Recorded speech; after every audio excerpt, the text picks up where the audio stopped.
बिस्मिल्लाहिर्रहमानिर्रहीम। अस्सलाम वालेकुम नाज़रीन, आप देख रहे हैं प्रोग्राम सिटी एट 10 और मैं हूं आपकी मेज़बान अना यूसुफ। उम्मीद है कि आप सभी लोग ठीक ठाक होंगे और आप लोगों को बहुत ज़्यादा केयर करने की ज़रूरत है। जिस तरह से आज की हमारी लीड स्टोरी है, मैं तो पढ़ के ही बहुत ज़्यादा परेशान हो गई हूँ। ऑलमोस्ट मेरे ख्याल से हर रोज़ हम शो का आगाज़ यहीं से करते हैं कि आप लोग प्लीज़ केयर कीजिए, केयर कीजिए। बहुत सारे लोग हमें 2-3 दिन से हमारे इंस्टाग्राम पेज पे और फेसबुक पेज पे मैसेजेस यही कर रहे थे, स्कूल बंद हो रहे हैं, नहीं लॉकडाउन होगा या नहीं होगा। प्लीज़ आप लोग इन चीज़ों से बाहर निकल के सिर्फ ये सोचिए कि इसकी नौबत क्यों आ रही है, क्यों हम लॉकडाउन की तरफ जा रहे हैं, क्यों स्कूलों की बंदिश की तरफ जा रहे हैं। वजूहात सिर्फ यही हैं कि कोई भी केयर नहीं कर रहा, कोई भी SOPs को फॉलो नहीं कर रहा। बाज़ारों में चले जाएं, मार्केटों में चले जाएं, शादी तकरीबात में चले जाएं, कहीं पर भी हमें अमल दरामद होता नज़र नहीं आ रहा। तो फिर इसका नतीजा क्या निकला? रिस्ट्रिक्शन लगा दी गई हैं। 31 जनवरी से 50% हाज़िरी के साथ स्कूलों में बच्चे जाएंगे और 12 साल से कम उम्र के बच्चे जो हैं उनके लिए फ़ैसला है, जबकि ज़्यादा एज के जो बच्चे हैं उनके लिए जी वैक्सीनेशन क्योंकि ऑप्शन है, तो वो बच्चे जो हैं वो 100% हाज़िरी के साथ जाएंगे। इसके साथ साथ जो रिस्ट्रिक्शन NCOC की जानिब से लगाई गई हैं, हमने आगे चल के डिटेल में डिस्कस करनी है। ये चीज़ें आपको बताने का मकसद क्या है? सिर्फ़ और सिर्फ आप जितनी दफ़ा ये पूछते हैं कि स्कूल बंद हो रहे हैं या नहीं, इतनी दफ़ा अगर आप ये याद कर लें कि आपने SOPs को फॉलो करना है, सिर्फ़ और सिर्फ घर से बाहर जाते हुए आपने मास्क लगाना है। अगेन वो लोग जो कि बार बार ये कह रहे हैं कि जी ये डेल्टा से ख़तरनाक नहीं है ओमिक्रॉन वेरिएंट, तो उनके लिए हमने कल डॉक्टर सोमिया से भी गुफ्तगू की थी। डॉक्टर जावेद अकरम भी टाइम टू टाइम हमें ज्वाइन करते हैं और बताते रहते हैं कि ये चीज़ें कितनी ख़तरनाक हैं। अगर हम इनको अभी जब वक्त है नहीं संभालेंगे, आगे चल के ये चीज़ें जो हैं बहुत सारा आपको नुकसान पहुंचा सकती हैं। तो प्लीज़ केयर कीजिए अपने लिए, अपने घर वालों के लिए। खबरें हम शामिल करेंगे और आपको बताएंगे मौजूदा सिचुएशन क्या है, सेगमेंट्स भी शामिल करेंगे, आज के मेहमानों से भी मुलाकात कराएंगे। लेकिन सबसे पहले आज की अच्छी बात। वनसल्ली अला रसूलिहिल करीम। मेरे दोस्तों, बुज़ुर्गों, भाइयों, आज का मेरा पैगाम ये है, देखना लिबास पहनते हुए तकब्बुर की नीयत न करना। आज हम लिबास आला किस्म का इसलिए पहनते हैं ताकि लोगों पे हम नाज कर सकें। हज़रत इब्न उमर रज़ी अल्लाह ताला अन्हु से रिवायत है, वो फरमाते हैं अल्लाह के नबी सल्लल्लाहु अलैहि वआलिहि वसल्लम ने इरशाद फरमाया, जो शख्स लिबास पहनता है शोहरत और तकब्बुर की नीयत से दुनिया में, अल्लाह क़यामत के दिन उसे ज़िल्लत का लिबास पहनाएंगे। लिबास पहनना हो, अच्छा लिबास पहनने में कोई क़बाहत नहीं है, लेकिन नीयत ये होनी चाहिए, ए अल्लाह तू राज़ी हो जा। तकब्बुर की नीयत नहीं होनी चाहिए। अल्लाह मुझे भी आपको भी तकब्बुर से महफूज फरमाए। व आखिरु दावाना अल्हम्दुलिल्लाहि रब्बिल आलमीन। आमीन सुमा आमीन। और बहुत छोटी सी चीज़ है जिसका बार बार हम जिक्र करते रहते हैं कि जी आपको गरूर और तकब्बुर में नहीं जाना, और यही आज की अच्छी बात जो है हमारे साथ शेयर की गई है। तो प्लीज़ गौर कीजिए, जितना कम हम इस आदत को अपनाएं, मेरे ख्याल से उतना ही हमारे लिए अच्छा होगा, बल्कि अपनाना ही नहीं चाहिए। अच्छा जी, आज की टॉप स्टोरीज़ क्या हैं? शहर में कोरोना वायरस बेकाबू हो गया, शादी हॉल्स रेस्टोरेंट पर पाबंदियाँ लागू कर दी गई हैं।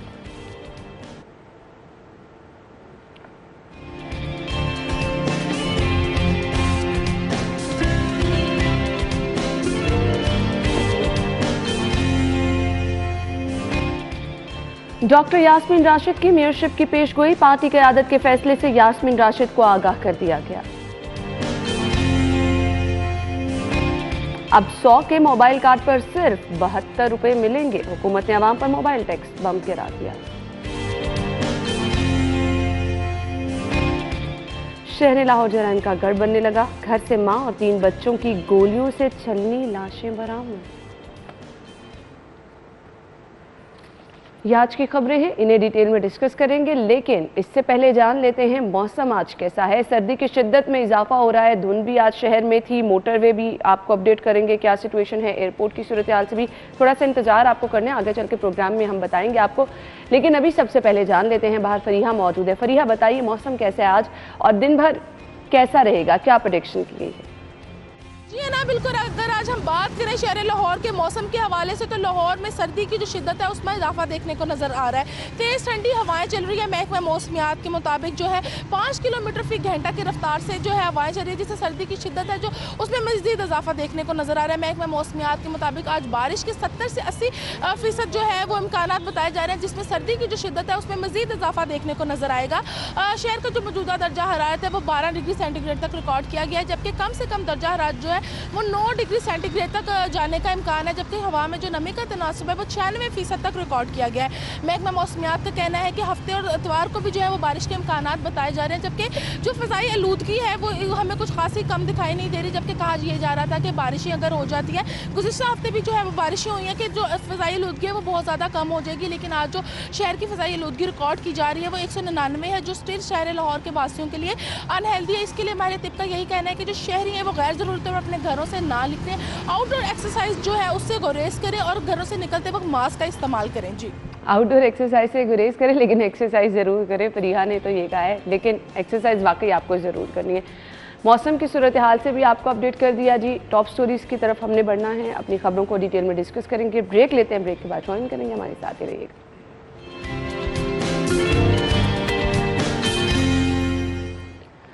वेलकम बैक नाज़रीन। पहली खबर है जी आज की। शहर लाहौर में कोरोना वायरस बेकाबू, शादी हॉल्स रेस्टोरेंट पर पाबंदियां लगा दी गई हैं और कुछ पाबंदियों की डिटेल्स है जी हमारे न्यूज़पेपर में भी, वो भी हम आपके साथ शेयर करेंगे। अपनी खबरों को हम डिटेल में डिस्कस करेंगे। स्टूडियो में हमारे साथ हमारे सीनियर रिपोर्टर इरफान मलिक और रिजवान नकवी साहब मौजूद हैं। अस्सलाम वालेकुम। क्या हाल चाल है आपके? जी अल्हम्दुलिल्लाह। अच्छा जी, पाबंदियों की तरफ तो हम जाएंगे। कल एनसीओसी के इजलास के बाद जो एक लिस्ट पूरी जारी की गई है, लेकिन सबसे पहले क्योंकि हमारे रिपोर्टर्स सारा दिन फील्ड में मौजूद रहते हैं तो कुछ इनका एक्सपीरियंस जान लेते हैं। रिजवान साहब, आपसे आगाज़ कर लेते हैं। लोगों को आपने देखा कि SOPs पर अमल कर रहे हैं? बिल्कुल भी आप देखें, लोग इसको सीरियस नहीं ले रहे।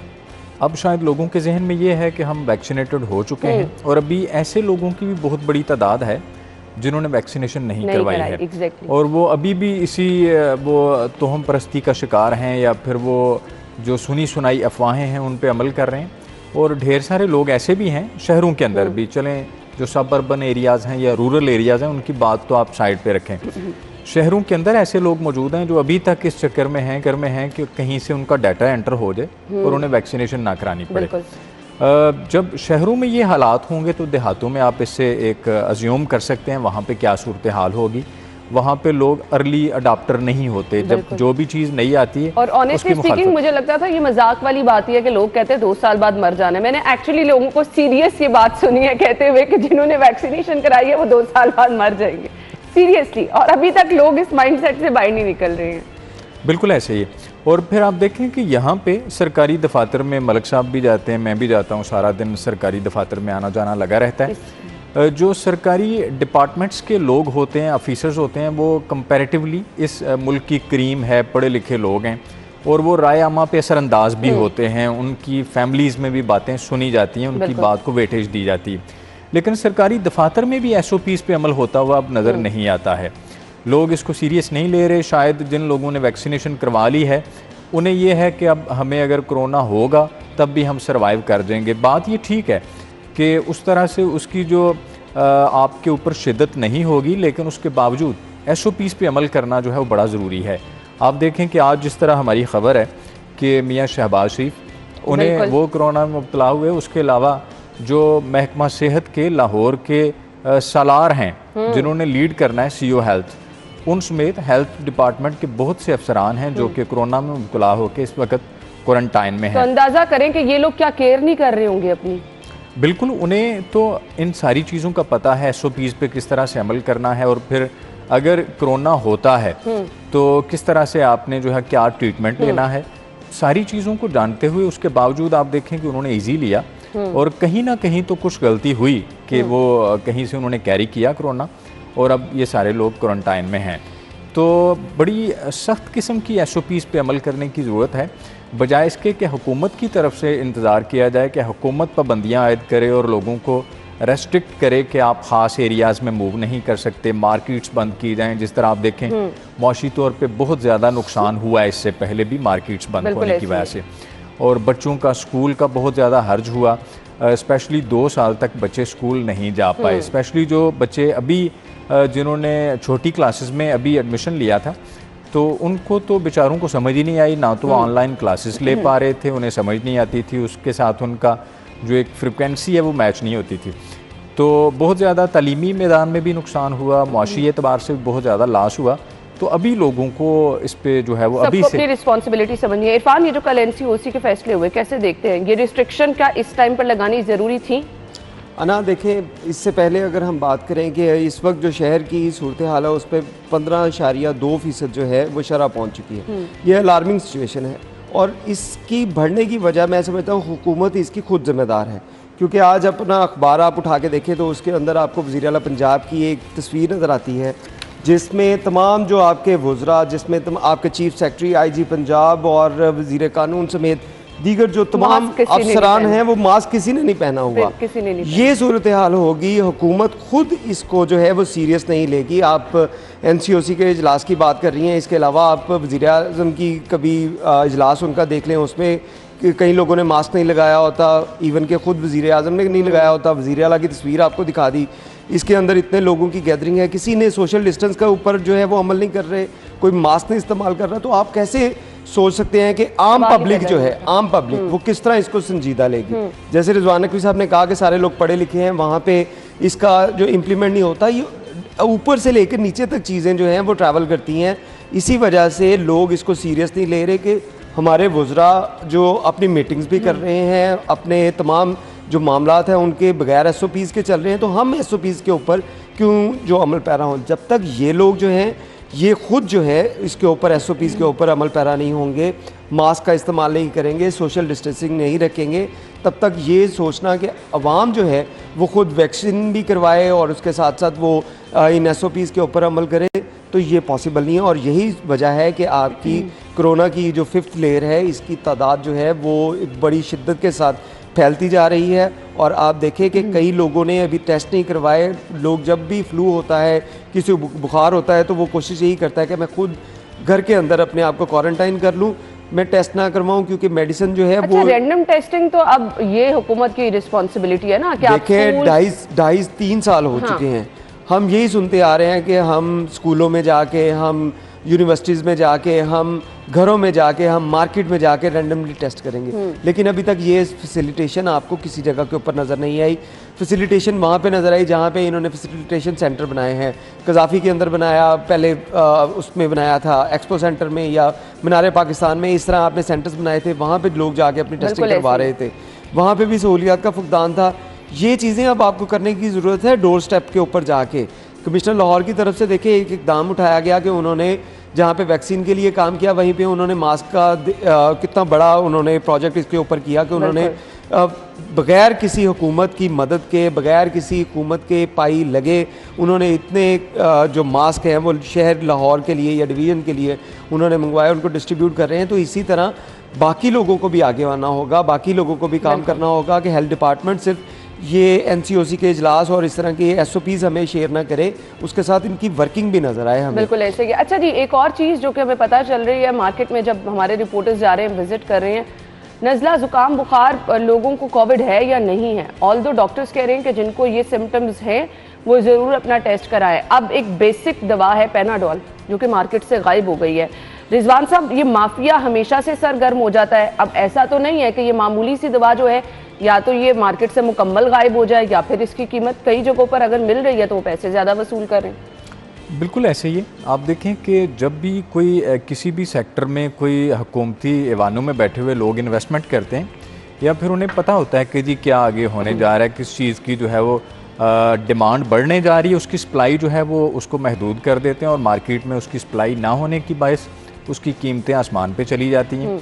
और ये सारी चीज़ें हुकूमती जो लोग हैं इनके मिले बगैर नहीं हो सकता, इनकी मिली भगत के बगैर ये मसनूई किल्लत पैदा नहीं की जा सकती, या फिर जो इन्फ्लेशन उसकी जो कीमतें हैं वो बढ़ाई नहीं जा सकती। ये कोई ना कोई बेनिफिशरी होता है जब ऐसी चीज़ें होती हैं कि जी कोई ख़ास आइटम है और बुनियादी सी एक वो टैबलेट है जो कि आम यूजुअली जो है वो घरों में मौजूद होती है। अब आप ढूंढें तो आपको किसी भी स्टोर के ऊपर जो है बासानी ये टैबलेट्स दस्तयाब नहीं है। उसकी वजह यही है कि हुकूमती चेक आपको किसी भी सेक्टर में नज़र नहीं आता। बिल्कुल ऐसे ही। आप SOPs की बात करें तो दोनों अतराफ पे आपको सुस्ती वाज़ेह तौर पे नज़र आती है, हुकूमत की तरफ से भी कि हुकूमती लोग भी इसको सीरियस नहीं ले रहे। आप जो यहाँ पे तहसील लेवल पे बात करें, लाहौर की बात करें, तो किसी भी तहसील के जो रेस्टोरेंट्स हैं वहाँ पे SOPs पे अमल नहीं हो रहा, और ना ही ये चेक किया जा रहा है जो लोग यहाँ पे बैठ के डाइनिंग कर रहे हैं आया ये सारे लोग वैक्सीनेटेड हैं भी या नहीं। वरना ये शुरू में ये था कि जी कोई भी रेस्टोरेंट जो कि ऐसे हम लोगों लोगों ने को खुद एक्सपीरियंस किया, हमसे वैक्सीनेशन के लिए मैसेज या तो मांगा जा रहा था या तो कार्ड मांगा जा रहा था कि आपने अगर वैक्सीनेशन कराई है तो आपको जाने के। अब ऐसा नहीं है, अब अब ऐसा बिल्कुल ऐसा नहीं हो रहा। और अब हमने देखा कंपैरेटिवली गाड़ियों की लंबी कतारें लगी हैं, मतलब रश पड़ा हुआ है रेस्टोरेंट्स पे और कोई पूछने वाला नहीं है।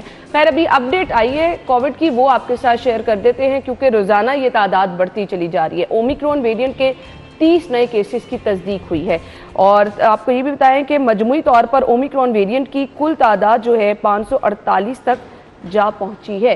रोजाना केसेस बढ़ते चले जा रहे हैं, ओमिक्रॉन वेरिएंट तेजी से फैल रहा है और आज 30 केसेस रिपोर्ट हुए हैं।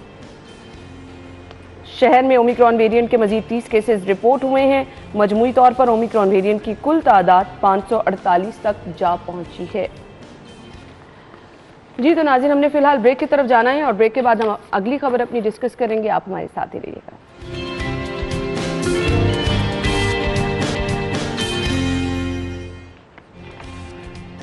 ब्रेक के बाद आपको खुश आमदीद कहेंगे। PTI क़यादत की डॉक्टर यास्मीन राशिद को लाहौर की मेयरशिप की पेशकश। सूबाई वज़ीर सेहत ने मुमकिना नई जिम्मेदारी के हवाले से अपने हल्के के सरगर्म वर्कर्स और करीबी रफ़का से मुशावरत शुरू कर दी है। ये है जी खबर। सवाल ये पैदा होता है, नई जिम्मेदारी के लिए तो उन्होंने तैयारियां शुरू कर दी हैं, पिछली जिम्मेदारियों पर अगर हम नज़र डालें, इरफान क्या कहेंगे? बिल्कुल बात आपकी ठीक है कि पिछली जिम्मेदारियां अगर उनकी देखी जाएं तो उसमें आपको हेल्थ सेक्टर के अंदर जो काम होता हुआ नज़र आया वो आवाम से पूछें तो ज़्यादा बेहतर होगा। लेकिन जब हम आवाम से पूछते हैं, टीवी के ऊपर दिखाते हैं, तो हुकूमत ये कहती है कि लोगों से जाके पूछना शुरू कर देते हैं, लोगों को क्या पता सारी चीज़ें। अभी आप हॉस्पिटल्स की जो कंडीशन है वो देखें कि आपको ये कोविड जब आया या उसके साथ साथ जो डेंगू ने जब सर उठाना शुरू किया तो आपको याद होगा कि हॉस्पिटल के अंदर ना तो जगह थी, ना मेडिसिन थी, ना डॉक्टर्स थे। चले ये यहाँ तो आप मार्जिन दे देना कि बहुत रश हो जाता है, बहुत ज़्यादा प्रेशर होने की वजह से मैनेज करना मुश्किल हो गया। उसके अलावा भी तो देखे ना कि बाकी चीज़ें कौन सी आपने मैनेज करनी। मैं वही कह रही थी ना, जो आपने वहाँ पर मुफ्त सहूलियात थी टेस्ट की, या फिर आपने पैसे देने लगाने शुरू कर दिए, छीन ली पैसे वहाँ पे लगाने शुरू कर दिए। महकमा ड्रैप जो है आपका, जिसके पास तमाम जो मेडिसिन की रेगुलाइज उन्होंने करना है, उसकी हालत देख लेंगे। उसमें क्या हुआ कि तमाम जो मेडिसिन है वहाँ पे आपको हज़ारों गुना, आप अपने हमसाया मुल्क के साथ उसका कंपैरिजन करें तो हज़ारों गुना मुनाफे के साथ यहाँ पे वही अद्वियात जो हैं वो बेची जा रही है। इनके ऊपर चेक एंड बैलेंस करना वज़ीर सेहत का काम है, लेकिन हमारी वज़ीर सेहत शायद अस्पतालों की मशीनें खराब, लिफ्ट्स खराब। हर रोज़ एक हॉस्पिटल की खबर हम आपसे शेयर कर रहे हैं कि बारिश हो रही हैं तो छतें जो है वो टपक रही हैं। रिजवान साहब, ये किसकी जिम्मेदारी है ये तमाम हालात देखना, इनको बेहतर करना? अगर एक डिपार्टमेंट नहीं सही हो पा रहा, सेहत के मामलात नहीं संभाले जा रहे, तो ये मेयरशिप की जिम्मेदारी संभाली जाएगी? देखें, आप किसी भी कैंडिडेट को लाते हैं तो आप अच्छे एक चेहरे का इंतखाब करते हैं जिसके क्रेडिट पे बहुत सारे को कामयाब प्रोजेक्ट्स हों, जिसने डिलीवर किया हो अपने साबिक जो जिम्मेदारियाँ सौंपी गई हैं, तो उसकी बुनियाद पे आप मुंतखब करते हैं कि अब ये हमारे पास एक बंदा है, ये चेहरा है जिसको लोग वेटेज देंगे और वोट मिलेगा। लेकिन डॉक्टर यास्मीन राशिद साहिबा की अगर बात की जाए तो आज तक वो इलेक्शन नहीं जीती, अभी भी रिजर्व सीट के ऊपर हैं। तो आप हेल्थ के शोबे में देख लें कि उनके पास जो ऑलरेडी वजारत है उसके अंदर गो कि वो खुद इस वक्त बीमार हैं और उसके बावजूद वो नज़र आती हैं आपको प्रेस कॉन्फ्रेंसेस में या फिर हॉस्पिटल्स के विजिट करते हुए। लेकिन प्रैक्टिकली देखा जाए तो डिलीवर नजर आती है, लेकिन हमने जब कभी भी शो में मदऊ किया उन्होंने आने से इनकार ही किया, क्योंकि उनके पास बताने के लिए कुछ नहीं। एग्जैक्टली ऐसा ही है। एक खास किस्म की सांचे में ढली हुई प्रेस कॉन्फ्रेंस तो की जा सकती है जिसमें आप वन वे कम्युनिकेशन कर दें और अपनी परफॉर्मेंस जो है वो बता दें। जिस तरह ब्यूरोक्रेसी है वो आपको प्रेजेंटेशन की मार देती है, उनको तैयारी सेक्रेटरी साहिबान करा देते हैं कि जी आप ये चीज़ें हैं, वो आपको सिर्फ और सिर्फ एक प्रेजेंटेशन में नज़र आती हैं, प्रैक्टिकली आपको कहीं पे भी इम्प्लीमेंट होती हुई चीज़ें नज़र नहीं आती। आप लाहौर के अस्पतालों की बात कर लें यहाँ पे गो के बर्डन है, पूरे पंजाब से लोग आते हैं, चूंकि आपने DHQs को THQs को मजबूत नहीं किया, बिल्कुल वहाँ पे डॉक्टर्स जो हैं वो तो लोगों का ट्रस्ट ही नहीं है। बिल्कुल, हमने शहबाज शरीफ साहब के दौर पे देखा अच्छे खासे फाल थे और यहाँ लोग जाते भी थे। बिल्कुल ऐसे ही। अब आप सूरत हाल देखें कि जो छोटे अजला के जो हॉस्पिटल्स हैं वहाँ पे स्पेशलिस्ट मौजूद नहीं है, वहाँ पे डॉक्टर्स अगर हैं तो हाज़िरी आप इंश्योर नहीं करवा पा रहे, आप बायोमेट्रिक सिस्टम का इतलाक जो है वो नहीं करवा पा रहे और आपको शदीद किस्म की मुज़ाहमत का सामना, आप हर तरफ आपका फेलियर जो है वो बिखरा पड़ा है, किसी भी शोबे में आप डिलीवर नहीं कर पाए। और बल्दियाती इलेक्शन में आप किस बिना पे जाके वोट लेंगे, चूंकि इस वक्त महंगाई ने आम आदमी की कमर तोड़ दी है। इस महंगाई को अगर देखा जाए तो इसमें तो आपके पास, जैसे रिजवान नकवी साहब ने कहा कि एक अच्छा चेहरा जो है उसको तलाश किया जाता है कि जिसके ऊपर लोग ट्रस्ट करेंगे, उसने बड़ा काम किया है। तो इसमें तो PTI पूरी जो है मुझे लगता है पता चल जाएगा जब आप डोर टू डोर मुहिम शुरू करेंगे, लोगों के पास जाएंगे, आइडिया हो जाएगा। ऐसे ही हतमी फैसले के बाद इंतखाबी मुहिम शुरू की जाएगी। वजीर आजम नून लीग के गढ़ में मजबूत उम्मीदवार मैदान में उतारना चाहते हैं, इसके लिए बहुत प्लानिंग की जरूरत है। इरफान, आपको वाकई कोई स्ट्रॉन्ग कैंडिडेट लेकर आना है, बहुत स्ट्रॉन्ग कैंडिडेट की ज़रूरत है। आप अपने जो इंतखाबात हमने बलूचिस्तान में देखे तो उसमें आप तमाम सिनेरियो देख कर ये फैसला करें कि यहाँ पे बल्दियाती इंतखाबात में हम किस तरह जो है वो किस तरह का कैंडिडेट जो है वो मैदान में उतार रहे हैं। लेकिन उससे पहले ये बात सोचने की ज़रूरत है कि वाकई क्या ये बल्दियाती इंतखाबात करवाने के मूड में हैं इलेक्ट्रॉनिक मशीनों के ऊपर। अच्छा, यहाँ पर 15 मई ऐलान भी कर दिया डेट का, और पहले भी हमने ऐलानात देखे। ये ऐलानात देखे, ये ऐलानात तो हम पिछले 3 साल से सुन रहे हैं कि मार्च में हो जाएंगे। सुप्रीम कोर्ट में इन्होंने कोर्ट में जाके कह दिया कि हमने ये इलेक्शन जो है ये करवा रहे हैं, हम उसके लिए फ़लाँ डेट दे रहे हैं। अभी तक आपकी हल्का बंदियाँ मुकम्मल नहीं हो पाई। जब तक ये हल्का बंदियाँ मुकम्मल नहीं होंगी, इसके लिए ख्वाह के चीफ सेक्रेटरी ने भी जो ऐलानात कर दिए हैं, उन्होंने भी अहकाम जारी कर दिए कि फौरी तौर पे हल्का बंदियों का जो है वो अमल इसको मुकम्मल किया जाए। लेकिन इसके साथ साथ आप देखें कि कई ऐसे केसेस हैं जो हमारी कोर्ट्स में पेंडिंग है। कई ऐसे उम्मीदवार थे जो कोर्ट में चले गए कि हमारा जो हल्का था जिस पे हमने वर्किंग की हुई थी वो अब हमारे हल्के में नहीं रहा, वो किसी और हल्के में जो उसको ट्रांसफ़र कर दिया गया है। ये बहुत से ऐसे इश्यूज़ हैं जिसको अभी आपने सम अप करना है, और उसके लिए अगर दोबारा से एक यही डेट अनाउंस की गई, कोर्ट में जाके कहा गया था कि मार्च के अंदर हम इसको करवाएंगे, अब ये मई में चली गई है। मई के बाद ये पता नहीं अब कहाँ पे जाती है। हमने मई में जब इसको मार्च में अनाउंस किया था तब भी मैंने यही कहा था कि ये अभी तक होते हुए नज़र नहीं आते, और अभी भी आपको मैं ये बताऊं कि ये मई में के अंदर भी होते हुए भी नज़र नहीं आते। इसके लिए शायद इसकी डेट जो है वो मज़ीद एक्सटेंड करने की ज़रूरत होगी, क्योंकि अभी तक जो ना तो इसके ऊपर वर्किंग हो पाई है और ना ही इसके साथ साथ जो आप अपोजिशन को कन्वे कर पाए हैं। और दूसरा, हमें बार बार यही चीजें नजर आई माजी में, अगर हम देखें कि ऐलानात किए गए, क्योंकि नीयत नहीं थी तो करवाना भी नहीं चाह रहे थे। मुझे खबर को वाइंड अप करना है। रिजवान साहब, डॉक्टर साहिबा के लिए चैलेंज होगा बहुत बड़ा कि सिलेक्शन उनकी आराम से हो जाएगी। ना सिर्फ डॉक्टर साहिबा के लिए बल्कि पूरी PTI के लिए चैलेंज होगा, क्योंकि इन्फ्लेशन रेट बहुत बढ़ गया, आम आदमी का गुजर बसर करना जो है वो बड़ा मुश्किल हो गया। यही स्लोगन होते हैं आप जो लेके पब्लिक के अंदर जाते हैं। अब PTI के जो कैंडिडेट्स हैं वो समझ से बालातर है कि वो क्या स्लोगन लेके जाएंगे, क्या एजेंडा लेके जाएंगे, चूंकि 3 साल उनके पब्लिक के सामने उम्मीदें उन्होंने आवाम को दिलवाई थी, सब पे पानी फिर गया। अब नई उम्मीदें कौन सी होंगी जो उन्होंने लेकर बाहर निकलना है। खैर, हमने अब महंगाई की खबर डिस्कस करनी है। एक नई लहर महंगाई की जो कि हर रोज एक नई चीज सामने लेकर आती है। नई तो अब नहीं कहना चाहिए, क्योंकि अब ये एक सिलसिला शुरू हो चुका है। हर रोज इसी सिलसिले की एक कड़ी आपसे डिस्कस करते हैं। मोबाइल फ़ोन जो सारिफीन इस्तेमाल करते हैं और बहुत ज़्यादा इस्तेमाल करते हैं, 100 रुपये के कार्ड पर सिर्फ अब 72 रुपये मिलेंगे। ब्रेक के बाद वापस आते हैं, इस खबर को डिस्कस करेंगे, हमारे साथ ही रहेगा।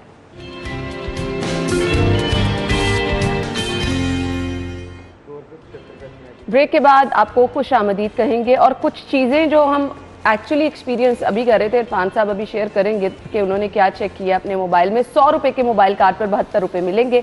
हुकूमत ने आवाम पर मोबाइल टैक्स बम गिरा दिया है। हुकूमत एक के बाद एक बम गिराती है, कभी पेट्रोल बम, कभी बिजली की कीमतों में इजाफा।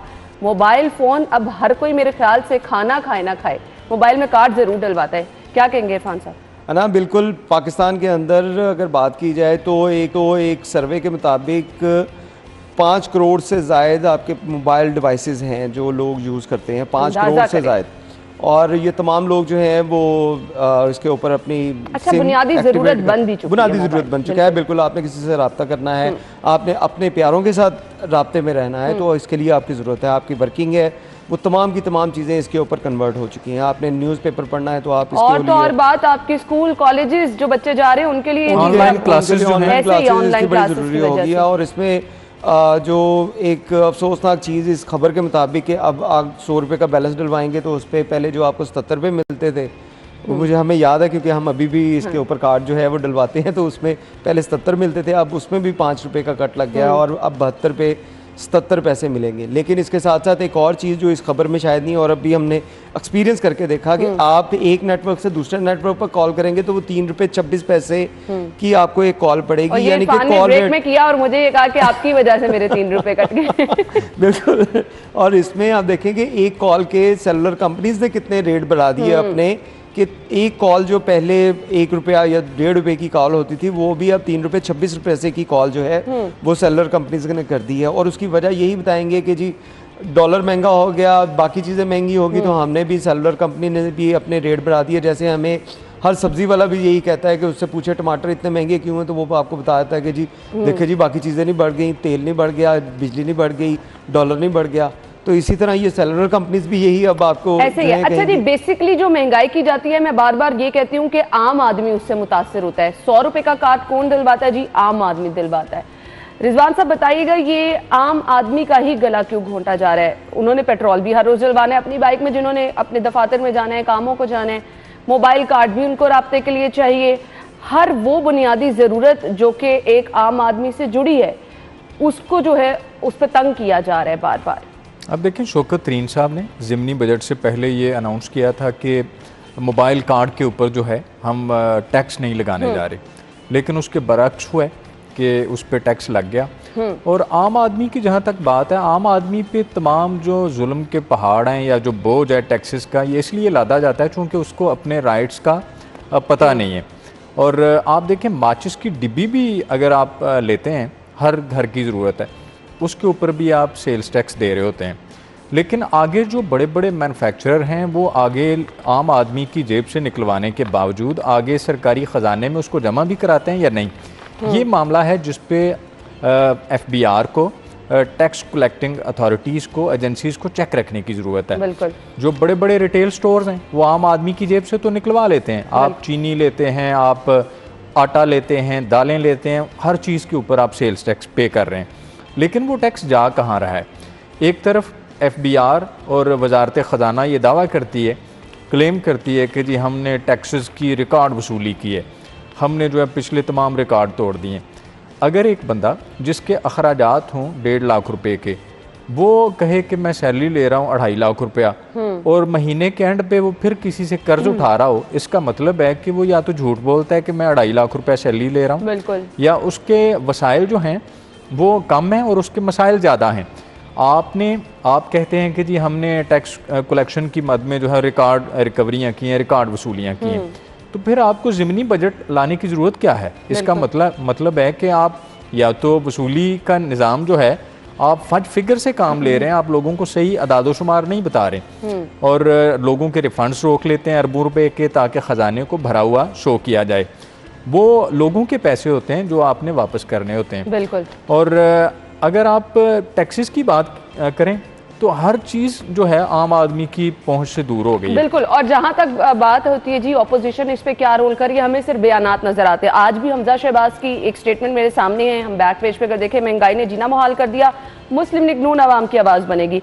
फिर परवेज इलाही साहब की स्टेटमेंट भी है, महंगाई पर कंट्रोल करना नागुज़ीर है, आवाम को रिलीफ देने के लिए खिदमात का सफ़र तेज़ करना होगा। खिदमात तो आवाम की नहीं जा रही, आवाम को तो परेशान ही किया जा रहा है, एक के बाद एक परेशानी है। अच्छा जी, हमने मोबाइल पे बात की और उसके बाद जो साथ ही खबर जुड़ी है वो ये है जी, यूटिलिटी स्टोर पर अशिया नायाब है। मुझे सिर्फ ये बता दे इरफान कि यूटिलिटी स्टोर जब इनका मकसद कायम करने का ख़त्म ही हो चुका है, सस्ती चीज़ें भी नहीं है, कोई ख़रीदारी के लिए चले जाए, रैक्स वहाँ पर खाली हैं, बंद क्यों नहीं कर रहे इसको? ना, उसको बंद करके बहुत से लोगों का जो अपना किचन बंद हो जाएगा, यही वजह है कि आप देखिए, आप यूटिलिटी स्टोर्स के लिए हुकूमत की तरफ से एक पैकेज दिया जाता है कि हम इन यूटिलिटी स्टोर्स के ऊपर इतने अरब रुपए की सब्सिडी दे रहे हैं। वो सब्सिडी के नाम के ऊपर वहाँ पे गैर मेयारी अशिया वहाँ पे भेज देते हैं, वहाँ पे जो चीज़ें आपको अवेलेबल नहीं होती, हालांकि कागज़ों के अंदर, फाइलों के अंदर हर चीज़ अवेलेबल है यूटिलिटी स्टोर्स के ऊपर। लेकिन आप अगर आप प्रैक्टिकली वहाँ पे जाके देखें तो आपको रैक वहाँ पे ऐसे नज़र आएंगे जो खाली पड़े हैं, जहाँ पे जिन चीज़ों को सब्सिडाइज़ किया गया है, अगर तेल को सब्सिडाइज़ किया गया है या जो कुकिंग ऑयल के साथ साथ दीगर जो अशिया हैं उनको अगर सब्सिडाइज़ किया है तो वो उनके रैक आपको खाली नज़र आएंगे। और वो खाली इस वजह से होंगे कि कई लोगों की जेबें भर रही होंगी, कई लोगों के घरों के किचन जो हैं उन चीज़ों से चल रहे होंगे। वही लोग जो हैं इनको बंद नहीं करने देते, क्योंकि इन जो सब्सिडी आ रही है वो अवाम के लिए शायद नहीं आ रही, वो उन अफसरान के लिए आ रही है, उन ब्यूरोक्रेट्स के लिए आ रही है, उन लोगों के लिए आ रही है जो इसके ज़िम्मेदार हैं कि हमने यूटिलिटी स्टोर्स के ऊपर तमाम अशिया लोगों को जो देनी है वो मौजूद होनी चाहिए, जिनकी ज़िम्मेदारी है। अगर वहाँ पे वो चीज़ें मौजूद नहीं हैं तो इसका मतलब है वो कहीं ना कहीं यहाँ पे घपला मौजूद है, कहीं ना कहीं ये चीज़ें जो हैं वो जा रही हैं। जो हुकूमत अगर एक तरफ उसकी सब्सिडी अनाउंस भी कर रही है, उनको दी भी जा रही है, तो चीज़ें अवेलेबल ना होना, इसकी तो सिंपल सी आपको ये इसकी लॉजिक पता चलती है कि कुछ लोग इसके अंदर गड़बड़ कर रहे हैं, जिसकी वजह से ये सारी चीज़ें मामला ख़राब हो रहे हैं। यही लोग हैं जो इन यूटिलिटी स्टोर्स को बंद नहीं होने देंगे और ना ये सब्सिडी जो उनके जेबों में आ रही है वो उसको रोकेंगे। और इसी वजह से आपको आवाम को जब भी नज़र आएगा, ऐसे ही नज़र आएगा कि यूटिलिटी स्टोर जो हैं उनके मुख्तलिफ रैक्स खाली होंगे, आवाम वहाँ पे आके परेशान हो रहे होंगे और हमें हुकूमत की तरफ से अदाद-ओ-शुमार जो जारी होंगे उसमें यह बताया जाएगा इतने करोड़ों रुपए की सब्सिडी जो है वो हमने यूटिलिटी स्टोर्स पे दी है, लेकिन आवाम को इसका कोई फ़ायदा नहीं पहुँच रहा। खैर, ये महंगाई का सिलसिला तो नहीं रुकने वाला। आज एक चीज़ शेयर की है, कल आपको दूसरी चीज़ बताएंगे महंगी हो गई जी। तो ये खबर डिस्कस कर ली। अगली खबर जो है अफसोसनाक इंतहाई वाक़या है। शहर में जराइम जो हैं वो बढ़ने लगे हैं। घर से माँ और 3 बच्चों की गोलियों से छलनी लाश बरामद हुई है। समझ नहीं आता कि शहर में कभी इस तरह के वाक़यात हुए नहीं थे। हम दूसरे शहरों की मिसालें देते थे इरफान, इतना जो है हमारे शहर में जराइम बढ़ता चला जा रहा है। हर रोज़ खबरें डिस्कस करते हैं, घर की दहलीज पर लोग महफूज नहीं हैं, चोरी डकैती की वारदातें अब ये तो बहुत ज़्यादा बढ़ने लगी हैं। अना देखिए, ये कल जो एक अफसोसनाक वाक़या था कि एक माँ को कत्ल किया गया, उसके 3 बच्चे जिसमें उसकी 2 बेटियाँ और एक बेटा शामिल था, उनको कत्ल कर दिया गया। और उसका एक बेटा इस वजह से बच गया क्योंकि वो उस वक्त उस प्रेमिसेस के अंदर मौजूद नहीं था। और पुलिस अभी तक इसको आइडेंटिफाई नहीं कर पाई कि ये मर्डर जो है इसकी वजूहात क्या हैं। आगे पुलिस की इसके ऊपर 2-3 टीमें काम कर रही हैं और पुलिस बड़ी होपफुल है, पुलिस को कुछ एविडेंस वहाँ से मिल चुके हैं।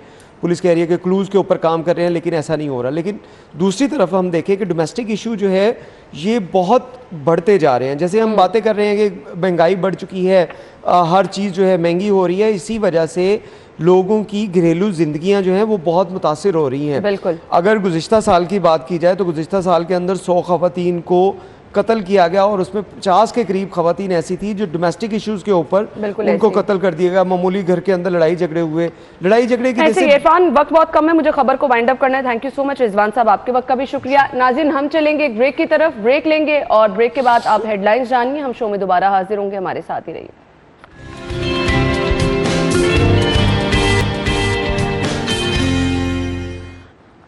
वेलकम बैक नाज़रीन। और अभी अखबार में मैं पढ़ी रही थी कि बारिशों का नया सिलसिला शुरू होने वाला है जी शहर में, और इसकी पेशगोई कर दी गई है। तो अलर्ट जहां पे जारी किया गया है वहां पे जब हम देखते हैं मौसम की शिद्दत इस तरह से हो जाती है तो फ्लाइट ऑपरेशन भी आपका मुतासिर हो जाता है, मोटरवे पर भी धुंध के बायस हम देखते हैं। और फिर अगर बारिशों की पेशगोई हो तो मोटरवे तो बहुत ज़्यादा आपको मोहतात ड्राइविंग की ज़रूरत होती है। तो आपको अपडेट रखते हैं जी, मोटरवे की सूरत हाल क्या है, ट्रेन शेड्यूल किस हद तक मुतासिर है, फ्लाइट ऑपरेशन के क्या सूरत हाल है। अभी हम आगाज़ कर लेते हैं मोटरवे, चूँकि अभी भी ट्रैफिक के लिए बंद है तो वहाँ पर क्या सिचुएशन है, अपडेट हम लेंगे। फाहद भट्टी वहाँ मौजूद हैं।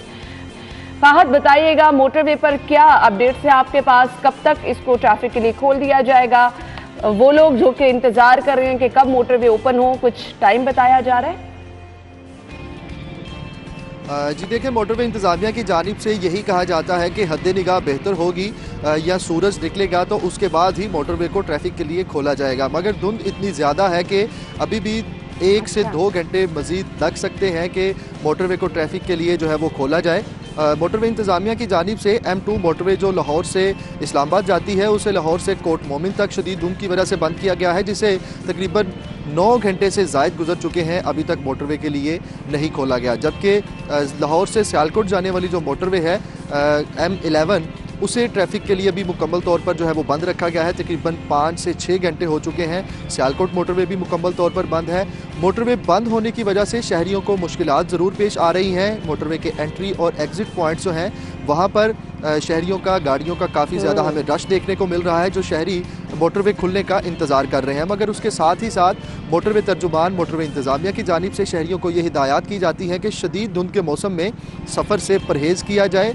अगर सफ़र करना इंतहाई ज़रूरी है तो पहले एक दफ़ा जो मोटरवे की जानिब से हेल्पलाइन जारी की जाती है 130, उस पर कॉल कर ली जाए कि मोटरवे सफ़र के लिए बेहतर है या खुली है या नहीं खुली। उसके अलावा ट्रैफिक पुलिस की जानिब से भी रास्ता FM के ज़रिए से रहनुमाई फराहम की जा सकती है। ट्रैफिक पुलिस जो है वो रहनुमाई फराहम करती है शहरियों को कि अच्छा अगर शहर से बाहर सफर मैं चाहूंगी आप अपने कैमरामैन को कि एक दफा पीछे दिखा दे। आपके पीछे तो मुझे अच्छी खासी धुंध नजर आ रही है, तो प्लीज आप हमें फ्रेम घुमा के दिखाएं कि किस कदर धुंध है। आप अपने कैमरामैन को कह सकते हैं ताकि वो लोग जो कि कहते हैं कि जी हमारे यहाँ अभी यहाँ पर बाहर देखें तो धुंध इतनी नहीं है, तो मोटरवे को क्यों नहीं ओपन किया जा रहा, उनको अंदाजा हो जाए कि यहाँ पर अभी भी अच्छी खासी धुंध है। आपको दिखाए तो मैं इस वक्त ठोकर न्याज़बेग मोटरवे पे हूँ और ये बिल्कुल मेरे पीछे इस वक्त वो सामने ट्रैफिक पुलिस की गाड़ियाँ और उसके पीछे जो है वो शहरी रुके हुए हैं जिनकी गाड़ियां रोकी गई हैं और अच्छी खासी धुंध हमें यहाँ भी देखने को मिल रही है, जिसके बायस मोटरवे को जो है वो ट्रैफिक के लिए बंद किया गया है। मोटरवे पुलिस के एहलकार यहाँ पर मौजूद हैं जो शहरियों को यहाँ से आगे जाने की इजाज़त नहीं दे रहे। M2 मोटरवे को गुज़िश्ता रात 2:30 पे बंद किया गया था शदीद धुंध की वजह से, जिसे ताहाल नहीं खोला जा सका। यही सिचुएशन है नीचे मुल्तान रोड पर, क्योंकि हम लोग इस वक्त मोटरवे के ऊपर मौजूद हैं। यहाँ पर अच्छी खासी हमें धुंध देखने को मिल रही है और यही सिचुएशन नीचे मुल्तान रोड पर भी है, ठोकर न्याज़बेग का जो इलाका है, और सेम यही सिचुएशन बाबू साबू इंटरचेंज पर भी है। आपने हमें ये दिखा दिया, अब जब मोटरवे को खोला जाएगा कॉन्वे की सूरत में इन गाड़ियों को भेजा जाएगा, क्योंकि एकदम से अगर बहुत ज्यादा लोड हो जाए तो खुदा न खास्ता बहुत ज्यादा चांसेस होते हैं एक्सीडेंट भी हो सकता है, अल्लाह ताला रहम करे। तो एकदम से जब प्रेशर ज्यादा हो जाता है तो क्या कोई प्लानिंग होती है मोटरवे के वो काम की कि किस तरह से गाड़ियों को यहाँ से रवाना रखना है? लंबी कतारें नजर आ रही हैं।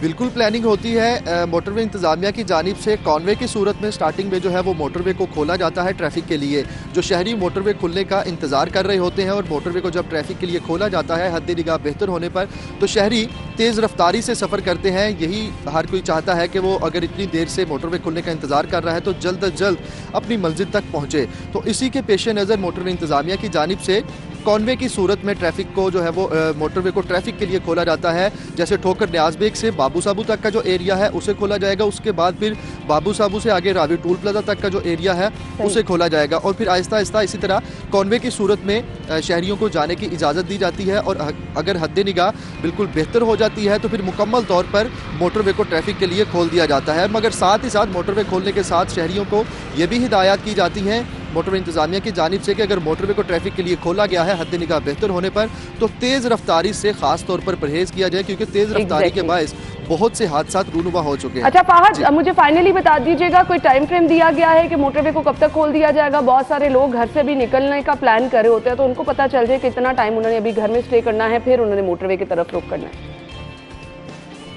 जी देखिए, मोटरवे इंतज़ामिया की जानिब से कोई टाइम फ्रेम नहीं दिया गया। बार बार यही कहा जाता रहा है कि हद निगाह बेहतर होने पर या सूरज निकलने पर। चलें जी, थैंक यू सो मच। तो ये थोड़ी सी प्लानिंग खुद आप लोगों को करनी है। जब आपको वेदर कंडीशन थोड़ी क्लियर लगे तो आप मोटरवे का सफर इख्तियार कर सकते हैं। फहद हमारे साथ मोटरवे से मौजूद थे। फिलहाल अभी आपके सामने मनाजिर हैं, आप मौसम की सिचुएशन देख सकते हैं। कतारें भी लगी पर जो लोग इंतजार कर रहे हैं कब मोटरवे खुले तो कब वो अपना सफर जो है वो इख्तियार करें। खैर, मोटरवे के बाद हम अब रुख कर लेते हैं। ट्रेन ऑपरेशन भी जो है वो ताखीर का शिकार हो जाता है। ट्रेनें क्या मुअत्तल भी हुई हैं, कुछ मनसूख भी कर दी जाती हैं, और धुंध की वजह से ट्रेनों का शेड्यूल भी मुतासिर है। और अपडेट्स के मुताबिक लाहौर आने वाली कराची एक्सप्रेस 5 घंटे 30 मिनट लेट है। फ्लाइट ऑपरेशन के हवाले से भी अपडेट करेंगे। पहले ट्रेन की बात कर लेते हैं। सईद हमारे साथ टेलीफोन लाइन पे मौजूद है। सईद, बताइएगा कौन कौन सी ट्रेन लेट हैं? धुंध की वजह से जहां पर फजाई रस्ते मुतासर है वहां पर जमीनी रस्ते हैं वो भी शदीद मुतासर होकर रह गए हैं। आज कोयटा और कराची से लाहौर आने वाली 12 से ज्यादा ट्रेनें हैं वो 5 घंटे तक सही का शिकार है वो दिखाई दे रही हैं। कराची एक्सप्रेस जो है जो कि VVIP ट्रेन है वो 5 घंटे 30 मिनट तक से है वो लाहौर पहुंचेगी, और कराची से लाहौर आने वाली एक्सप्रेस है वो 4 घंटे 50 मिनट। कराक्रम एक्सप्रेस 4 घंटे 30 मिनट, कोटा से आने वाली जाफर एक्सप्रेस जो है वो 4 घंटे की तारीख से है वो आज लाहौर पहुंचेगी। शाह हुसैन एक्सप्रेस जो है जो कराची से लाहौर आती है वो भी 4 घंटे, और तेजगाम जो है वो 3 घंटे 45 मिनट की तारीख से है वो लाहौर पहुंचेगी। और कराक्रम एक्सप्रेस से जो इलामा इकबाल एक्सप्रेस है वो भी 3 घंटे 20 मिनट, फीड एक्सप्रेस 2 घंटे, और ग्रीन लाइन जो कि दूसरी वीवीआईपी ट्रेन है वो 1 घंटा 50 मिनट की तारीख से है वो लाहौर पहुंचेगी। और मुल्तान और उसके गिद्दनवा में धुंध की वजह से ट्रेनों को जो है मुफ्त स्टेशन पर रोका भी किया, जिसकी वजह से लाहौर आने वाली ट्रेनें हैं वो आज 5 घंटे तक ताखीर से है लाहौर पहुंच रही हैं। और इसी तरह जो लाहौर से वापस कराची और कोटा जाने वाली ट्रेनें होंगी वो भी 5 घंटे तक की ताखीर से है लाहौर से रवाना की जाएंगी। जी अच्छा, सही। ट्रेन ऑपरेशन तो बता दिया, फ्लाइट शेड्यूल बताइएगा। धुंध की वजह से हद निगाह क्योंकि मुतासिर होती है तो फ्लाइट ऑपरेशन भी बहुत हद तक मुतासिर नजर आता है। कौन कौन सी परवाजें जो हैं वो मंसूख की गई हैं, कौन कौन सी ताखीर का शिकार है, एयरपोर्ट की सिचुएशन भी हमारे नाज़रीन के साथ जरूर शेयर कीजिएगा। वो खतरे बेहतर नजर आ रहे हैं क्योंकि लाहौर एयरपोर्ट के अतराफ में हल्की धुंध है और हद निगाह है वो भी 700 मीटर से जायद है, वो रिकॉर्ड की गई है सुबह सवेरे से ही, जिसकी वजह से लाहौर एयरपोर्ट पर जो फ्लाइट ऑपरेशन है वो मामूल के मुताबिक है वो चल रहा है। गुज़श्ता रात गए जो चंद परवाजें थी वो रीशेड्यूल की गई थी, उनको है वो मॉर्निंग के वक्त ऑपरेट किया जा रहा है। लाहौर से जाने और आने वाली परवाजें हैं और रीशेड्यूल प्रोग्राम के मुताबिक वो चल रही हैं। और एयरपोर्ट फ्लाइट इंक्वायरी के मुताबिक आज 2 परवाजें हैं वो मनसूख की गई, जबकि 12 से ज्यादा परवाजें ऐसी थी जिनको रीशेड्यूल किया गया, और 10 परवाजें ऐसी हैं जो कि 5 से 8 घंटे तक पिछले शिकार बताई गई हैं, जिनमें दोहा जाने वाली परवाज, इस्तांबुल की परवाज, इस तरह सऊदी अरेबिया की परवाज हैं वो शामिल है। ठीक है सईद, आपका बहुत शुक्रिया, आप हमारे साथ मौजूद थे और आपने हमें अपडेट किया कि फ़्लाइट ऑपरेशन की क्या सूरत हाल है, ट्रेनों का शेड्यूल किस हद तक मुतासर है। तो वो लोग जिन्होंने दूसरे शहरों में सफ़र करना है, दूसरे ममालिक में सफ़र करना है, चाहे वो उन्होंने जाना है जी एयरपोर्ट की तरफ रुख करना है या फिर उन्होंने ट्रेन्स की तरफ जाना है, तो जी ट्रेन से उन्होंने दूसरे शहरों की तरफ जाना, प्लान आपका ये होना चाहिए कि वो वक्त उस वक्त का इंतखाब करें जब धुंध की शिद्दत जो है वो आप देखते हैं कि नॉर्मल हो। तो मौसम की सूरत हाल को देखते हुए अगर आप सफ़र इख्तियार करेंगे तो आप परेशानी से बच सकते हैं। अभी हम कुछ रवा हफ्ते मौसम कैसा रहेगा अपडेट आप तक पहुंचा देते हैं। महकमा मौसमियात की जानिब से प्रेडिक्शन ये की गई है कि रवा हफ्ते बारिशों का सिस्टम शहर में दाखिल होने वाला है, यानी बारिशों की पेशगोई कर दी गई है। इस पूरे हफ्ते में वक्फे से मुख्तलिफ टाइम्स में बारिश का सिलसिला जारी रहने वाला है। नया सिस्टम दाखिल होगा और शहर में पूरे हफ्ते जो है वो मुसलसल बारिशों की पेशगोई भी की जा रही है। तेज हवाओं गरज चमक के साथ बारिश ये सिस्टम बरसाएगा और आज मतला अब्र आलूद रहेगा। सर्दी भी मजीद बढ़ने की पेशगोई की गई है। कल भी हमने देखा शहर में वक्फे से मुख्तलिफ औकात में बारिश होती रही, मुख्तलिफ इलाकों में बारिश कल भी होती रही और अब जो अगले हफ्ते के हवाले से प्रेडिक्शन की जा रही है, सर्दी की शिद्दत भी बढ़ेगी और मौसम की सूरत हाल ये रहेगी कि वक्फे से बारिशें होंगी। सादिया हमारे साथ मौजूद हैं, वेदर अपडेट्स हमें वो देंगी। सादिया बताइएगा मौसम आज कैसा रहेगा और अगले हफ्ते के हवाले से भी प्रेडिक्शन की जा रही है कि सर्दी में इजाफा भी होगा, तेज हवाएं भी चलेंगी, अपडेट क्या है? लाहौर के मौसम की सूरत हाल की बात कर लेते हैं तो जनवरी और ख़ासकर ये मौसम जो है ये फुल जोबन पर है। सर्दी की शिद्दत में इजाफा रिकॉर्ड किया जा रहा है और इसी तरह से पूरा एक हफ्ता हो चुका है कि लाहौर में सूरज नहीं है, बादल छाए हुए हैं और सुबह और रात के औकात में धुंध की शिद्दत में भी इजाफा रिकॉर्ड किया जा रहा है, जिसकी वजह से हद निगाह भी मुतासिर हो रही है। महकमा मौसमियात की जानिब से एक नया अलर्ट जो है वो आज जारी किया गया है, जिसके मुताबिक कल यानी जुमे के रोज़ जो है एक और सिस्टम जो है वो शुमाल मगरबी हवाओं के साथ पंजाब में दाखिल होगा, जो कि लाहौर समेत पंजाब के मुख्तलिफ इलाकों में तेज़ हवाओं के साथ और गरज चमक के साथ बारिश का बायस बनेगा। जबकि उसके साथ साथ जो शुमाली इलाका जात हैं उनमें बर्फबारी की पेशगोई भी की जा रही है। कहा यह जा रहा है कि लाहौर में खासकर सर्दी की शिद्दत में इजाफे की वजह भी शुमाली इलाका जात में होने वाली बर्फबारी है, जिसके लाहौर के मौसम पर अच्छे असरात मुरतब हो रहे हैं। कल लाहौर में बारिश हुई और आज के दिन के हवाले से कहा यह जा रहा है कि आज भी लाहौर के मुख्तलिफ इलाकों में बारिश के इम्कानात हैं, जबकि आने वाले हफ्ते में भी लाहौर समेत पंजाब के मुख्तलिफ शहरों में शुमाल मगरबी हवाओं और नमी के साथ सिस्टम जो हैं वो अच्छी बारिश का बायस बनेंगे और बारिश का ये सिलसिला जो है खासकर जनवरी के आखिरी हफ्ते तक जारी रहेगा, जिसकी वजह से सर्दी की शिद्दत बरकरार रहेगी, धुंध में इजाफा भी रिकॉर्ड किया जाएगा। तो आज ज़्यादा से ज़्यादा पारा दिन के औकात में 13 रहने के इम्कान है। 10 किलोमीटर फी घंटा के हिसाब से हवा चल रही है। हवा में नमी का तनासब जो है वो तकरीबन 65% रिकॉर्ड किया गया है। इसी तरह से अगर एयर क्वालिटी इंडेक्स की बात करते हैं तो लाहौर का एयर क्वालिटी इंडेक्स जो है वो सुबह के औकात में 240 रिकॉर्ड किया गया, जबकि शाम के औकात में मजीद इसमें इजाफे के इम्कान हैं। ठीक है जी Sadia, thank you so much. और ये तमाम चीज़ें डिटेल में आपके साथ शेयर करने का मकसद क्या था कि जी अगर आपने कहीं पे भी सफ़र करना है, एयरपोर्ट से या फिर ट्रेन से आपने सफ़र करना है या फिर आपने मोटरवे पे जाना है, आपको मौसम की सिचुएशन भी पता हो और इन तीनों जगहों के हालात भी पता हो, ताकि आप आसानी से और महफूज सफ़र कर सके। सो नाज़रीन, हमने ब्रेक के बाद आगे जब आना है, आपसे मुलाकात करानी है अपने एक मेहमान से जो कि मोटिवेशनल स्पीकर हैं। कुछ लोगों के तजुर्बे आपसे डिस्कस करने का मकसद क्या होता है कि आपको भी मोटिवेशन मिले, आप भी अगर ज़िंदगी में कहीं पर मायूस हैं तो कुछ अच्छा करने की तरफ आप भी आगे बढ़ें। ब्रेक के बाद वापस आएंगे, हमारे साथ ही रहिएगा।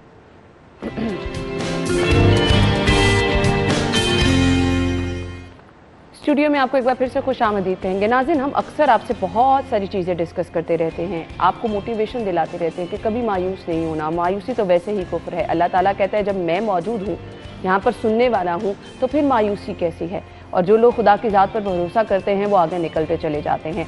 ऐसे लोग जो कि वाकई ही अल्लाह ताला की ज़ात पर भरोसा रखते हैं, ज़िंदगी में बहुत बड़े वाक़यात होने के बावजूद आगे बढ़ने की, दूसरों के लिए कुछ करने का जज्बा रखते हैं, हमेशा हम उनको आपसे मिलवाते रहते हैं। और मकसद क्या होता है कि आप भी मोटिवेट हों, मायूस मत हो। अगर ज़िंदगी में कभी कहीं नाकामी हो गई है तो उस नाकामी को पसे पर्दा डाल के, पसे पुश डालकर आप आगे बढ़ना सीखें। आज के हमारे मेहमान आप सभी लोगों के लिए मोटिवेशन है, आगे बढ़कर वो काम भी कर रहे हैं, माशाल्लाह से कामयाब शख्स हैं। ज़िंदगी में अगर कोई ऐसा वाक़या हुआ तो उन्होंने उसको पसे पुश डाल के, पसे पर्दा रख के आगे बढ़ने के लिए जो है वो उन्होंने कामयाबी के लिए अपना रास्ता खुद ही चुन लिया। अपने मेहमान का तारुफ मैं आपके साथ कराना चाहूँगी। Lieutenant commander retired Shahbaz Hussain Baloch साहब आज के हमारे मेहमान होंगे और इनके बारे में मैं आपको बताती चलूँ कि CEO स्कूल ऑफ मोटिवेशन भी हैं। लाइफ में इनकी कुछ ऐसा वाक़या हुआ जिसकी वजह से कुछ अनफॉर्चुनेट हालात भी पैदा हुए, लेकिन इन्होंने आगे बढ़ा, दूसरों के लिए मोटिवेशन बने और मोटिवेशनल स्पीकर के तौर पर जहाँ पर काम किया वहाँ पर एक स्कूल भी इन्होंने शुरू किया ताकि लोगों के लिए उम्मीद जो है उसको हमेशा बरकरार रखें और लोगों को बताएं कि आगे बढ़ना कितना ज़रूरी है। अपने मेहमान को खुश आमदीद कहेंगे। अस्सलाम वालेकुम। वालेकुम अस्सलाम। क्या हाल चाल है आपके? ठीक ठाक बिल्कुल। अच्छा, मैंने अपने नाजरीन को जो आपका इंट्रोडक्शन बताया वो इसीलिए बताया कि हमारे पास ऐसे लोग मौजूद हैं जो अगर ज़िंदगी में कुछ अनफॉर्चुनेट हो भी जाता है तो अपना सफ़र जारी रखते हैं। कुछ अपने लाइफ के बारे में बताइएगा, अपना जर्नी बताइएगा, किस तरह आपने स्टार्ट किया और फिर बीच में ऐसा क्या हुआ और आपने आगे ज़िंदगी कैसे गुजारी? सबसे पहले मैं शुक्रगुजार हूँ, thank you very much for calling me on your platform city 42। Life जिस तरह एक आम इंसान की होती है उसी तरह मेरी भी लाइफ स्टार्ट हुई और मैं एक नेवल ऑफिसर बन गया और हवाबाजी से मेरा ताल्लुक़ था। और उसके बाद एक अनफॉर्चुनेट इंसिडेंट हुआ जिसकी वजह से मेरी आई साइट चली गई। मैंने अपनी जो बसारत है वो तो खो दी, लेकिन उसके बदले में अल्लाह ने मुझे बसीरत दे दी और मैं अल्लाह का बड़ा शुक्रगुजार हूँ। तो वहाँ वो एक ऐसा लम्हा था जो मेरी लाइफ का सबसे जिसे कह लें डिफ़िकल्ट वो लम्हा था। बड़ी मेहनत इंसान करता है कुछ बनने के लिए, नेवल ऑफिसर बनना और उसके बाद कुछ ऐसा अनफॉर्चुनेट हो जाना, बहुत सारी आपकी उम्मीदों पे पानी फिर जाता है। लेकिन उस टाइम पे मैं जब ये इंसिडेंट मेरे साथ हुआ तो मेरे ख्याल से हर इंसान की लाइफ में इस तरह का एक इंसिडेंट मौजूद होता है और उसके साथ होता है। बिल्कुल। तो उस टाइम पे अगर आप थोड़ा हिम्मत और हौसले से काम लें तो वो लम्हा भी गुजर जाता है, क्योंकि टाइम ने पास होना होता है, हमने आगे बढ़ना होता है, लाइफ में जाना होता है। क्योंकि एक इंसिडेंट एक चैलेंज एक प्रॉब्लम ही आपको स्ट्रांग बनाती है। वो कहते हैं ना, तुंदी बाद मुखालिफ से न घबराए ख्वाब, ये तो चलती है तुझे ऊंचा उड़ाने के लिए, बिलाशुबा। तो बेसिकली उस टाइम पे भी मैंने ये सोचा कि अगर मैं इस टाइम पे, इस लम्हे पे, इस जगह पे मैं इस प्रॉब्लम की वजह से रुक गया तो मैं लाइफ में आगे बढ़ नहीं सकूँगा।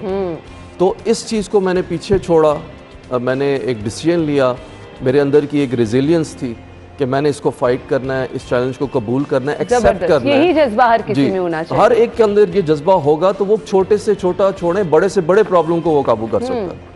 सही। तो इसी तरह फिर मैंने इसको ओवरकम किया और उसके बाद मैंने लाइफ की एक जर्नी स्टार्ट की। मैंने एजुकेशन परसू की, मैंने गोल्ड मेडल लिया, मैंने अमेरिका से PMP सर्टिफिकेशन की, फर्स्ट विजुअली इम्पेयर्ड पाकिस्तान का बना। पाकिस्तान को रिप्रेजेंट किया। फिर मैंने ऑक्सफोर्ड यूनिवर्सिटी से सोशल एंटरप्रेन्योरशिप वगैरह कोचिंग एंड मेंटोरिंग में सर्टिफिकेशंस की। मुझे प्रेसिडेंट ऑफ पाकिस्तान अवार्ड मिला लास्ट ईयर। मैं पब्लिक स्पीकिंग चैम्पियन बना। और फिर मैं शुक्रगुजार हूँ कासिम अली शाह का कि वो मुझे मोटिवेशन की इस फील्ड में लाए और उन्होंने मुझे एहसास दिलाया कि मेरी लाइफ की स्टोरी से बहुत से ऐसे लोग हैं जो आइसोलेट हो जाते हैं। फैब भी उनको आइसोलेट कर देती है उनकी डिसेबिलिटी की वजह से। तो उनके लिए एक मैं मशाल राह बन सकता हूँ और इसी तरह ये सफ़र जारी रहा। बिलाशुबा आप उनके लिए मशाल राह हैं।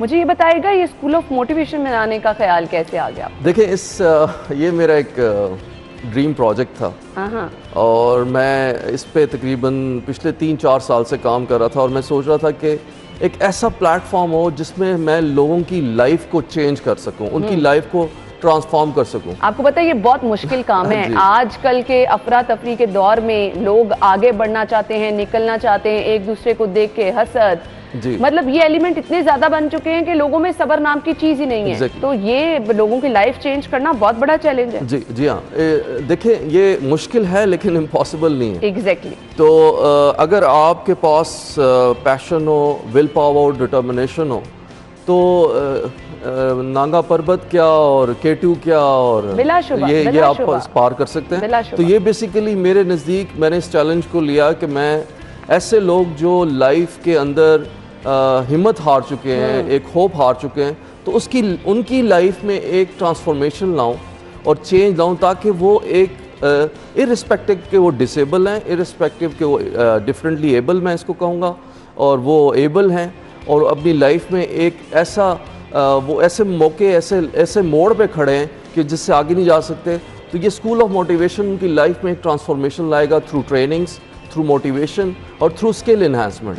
मैं लोगों की लाइफ में मैं समझता हूँ कि अगर मैं चेंज ला सकता हूँ तो मैं थ्रू अपनी इंस्पिरेशन, मोटिवेशन और एक ट्रेनिंग उनको स्किल दिया जाए जिससे वो इस माशरे के एक रिस्पेक्टेबल सिटीज़न बन सके। तो मेरे नज़दीक ये चैलेंज था क्योंकि मैं एक पिछले 10 साल से फिलैंथ्रोपिस्ट और चैरिटी प्रोजेक्ट्स करता आ रहा था और जिसमें वाटर वेल प्रोजेक्ट्स हैं थर मिठी में, जिस तरह स्टिचिंग यूनिट्स हैं, IT सेंटर हैं डेफ एंड डम बच्चों के लिए, और इस तरह मेरे वार्म क्लोथिंग प्रोजेक्ट है जो हर सर्दियों में अभी भी चल रहा है। तो इस तरह के प्रोजेक्ट्स करने से मुझे एक कॉन्फिडेंस मिला कि अगर मैं एक सिंगल हैंडेड बंदा, सिंगल मैन आर्मी बहुत से लोगों को एक फ़ायदा पहुंचा सकता हूं विद एम्प्टी पॉकेट, तो मैं अगर बड़े लेवल पे जाऊं, एक स्कूल खोलूं और लोगों को मैंने पैसा नहीं देना, मैंने लोगों को स्किल देनी है जिससे वो एक अपने और यही वो स्किल है जो आपको कहीं मार नहीं खाने देती। बिल्कुल हम यहीं से शाबिर साहब गुफ्तगू आगे बढ़ाएंगे ना। हमने फिलहाल एक ब्रेक लेनी है, ब्रेक के बाद वापस आते हैं।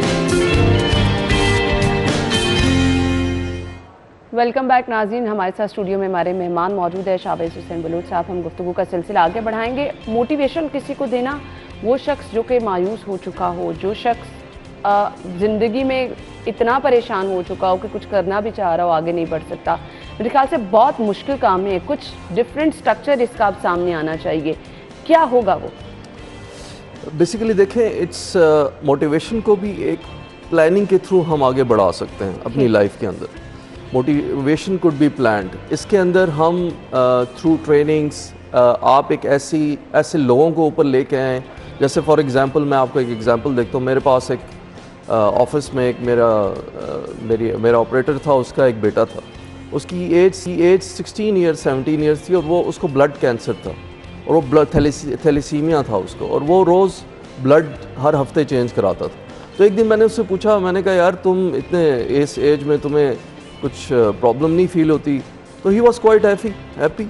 वो कहता था कि यार अंकल मेरी लाइफ में मैं खुश हूँ क्योंकि मुझे डॉक्टर ने कहा है कि मेरे पास 2-3 साल नहीं है, लेकिन मैं अपनी लाइफ को फुल एंजॉय कर रहा हूँ। मेरे पास क्या चीज़ नहीं है, अल्लाह ने मुझे इतना टाइम दे दिया हुआ है।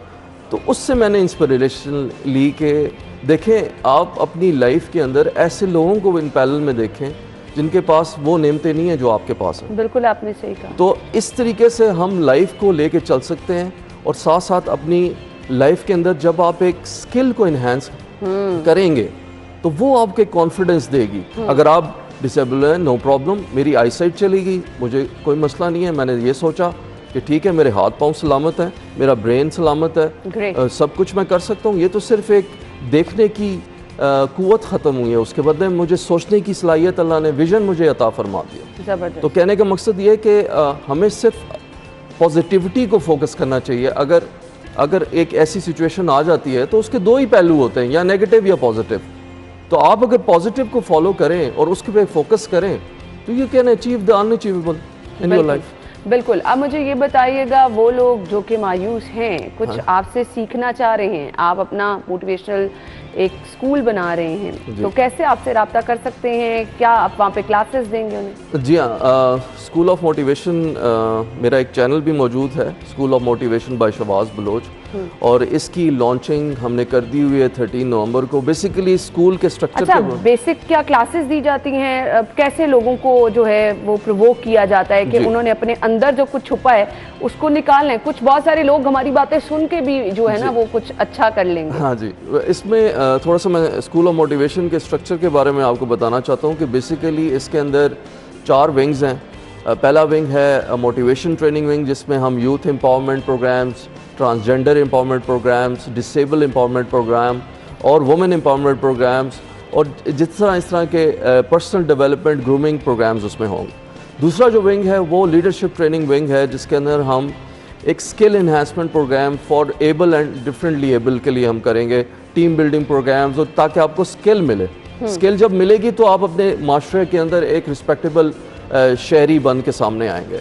इसके साथ साथ जो तीसरा विंग है, जिसमें हम अपने जो प्रोजेक्ट्स हैं एज ए सोशल एंटरप्रेन्योर, जो ट्रेनिंग लेगा एज ए लीडर की, उसको हम प्रोजेक्ट्स देंगे कि आप आएँ और इस सोसाइटी के अंदर चैरिटी प्रोजेक्ट्स। बहुत सारे लोग चाहते हैं कि जी वो कुछ सीखें जी। तो मुझे सिर्फ ये बता दें कुछ ऐसी चीज़ें जो आप लोगों को सजेस्ट करना चाहें कि स्किल्स, अगर हम बात कर रहे हैं, कौन कौन सी स्किल्स हैं जो वो आसानी से सीख सकते हैं, माशरे में आगे बढ़ सकते हैं? देखें, ये आप पे डिपेंड करता है कि आप किस चीज़ के अंदर आपका इंटरेस्ट है, आपकी स्किल क्या है, आपकी स्ट्रेंथ क्या है।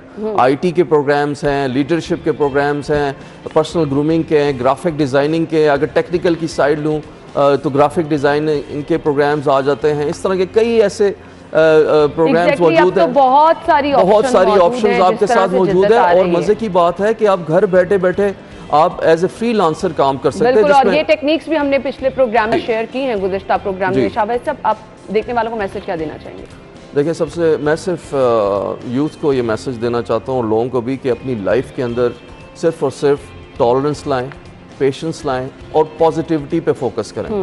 देखें, अगर आप पॉजिटिव नहीं रहेंगे तो एक पॉजिटिव चीज़ भी आपको नेगेटिव बन के सामने आएगी। अपनी लाइफ के अंदर नेगेटिव को पॉजिटिव बनाएं, पॉजिटिव को नेगेटिव ना बनाएं, यही मेरा सबसे बड़ा। बिल्कुल, और यही अगर हम चीज़ अपनी ज़िंदगी का हिस्सा बना लेंगे, यकीन माने हमारे इर्द गिर्द जो कुछ भी हो रहा है वो सब हमें अच्छा भी दिखने लगेगा और हमारी अपनी पॉजिटिव एनर्जी जो है वो क्रिएट होना शुरू हो जाएगी। थैंक यू सो मच, बहुत बहुत शुक्रिया आपके वक्त के लिए। नाज़रीन, हम चलेंगे एक ब्रेक की तरफ, ब्रेक के बाद ज्वाइन करेंगे।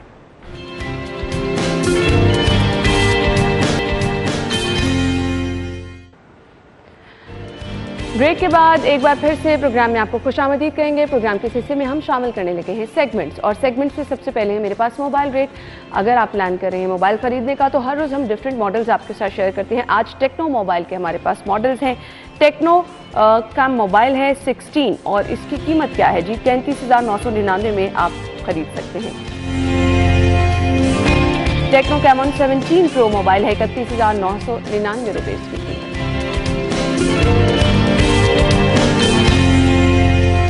टेक्नो पोवा 2 मोबाइल है 28,999 रुपये में आप खरीद सकते हैं।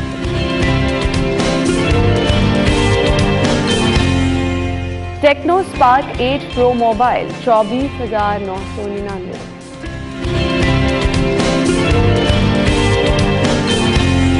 तो नाज़रीन, ये तो थे मोबाइल के रेट। अब हमने जाने हैं सब्जियों के रेट्स क्या हैं, मीट रेट्स क्या हैं। शामिल करते हैं अपना सेगमेंट आज के भाव।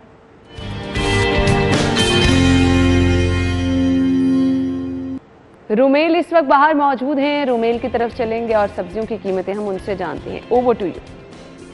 सब्जियों की कीमतों की अगर बात करें तो जो हालिया बारिशें हैं और उसके अलावा जो मौसमी शिद्दत है जिसमें धुंध का फैक्टर भी शामिल है, उसके बाद जो सब्जियों की कीमतें हैं उनमें 10 से 20 रुपये किलो जो है वो इजाफा देखने में आया है। गुज़िश्ता हफ्ते की निस्बत आज जो है वो सब्जियां 10 से 20 रुपये महंगी जो है वो फरोख्त हो रही हैं। इस वक्त एक शहरी यहाँ पर सब्जी की खरीदारी के लिए मौजूद है, इनसे जानेंगे। अब बताएं, सब्जियों की कीमतों में तसलसल ना होने के बायस आप किन मसाइल का शिकार रहते हैं?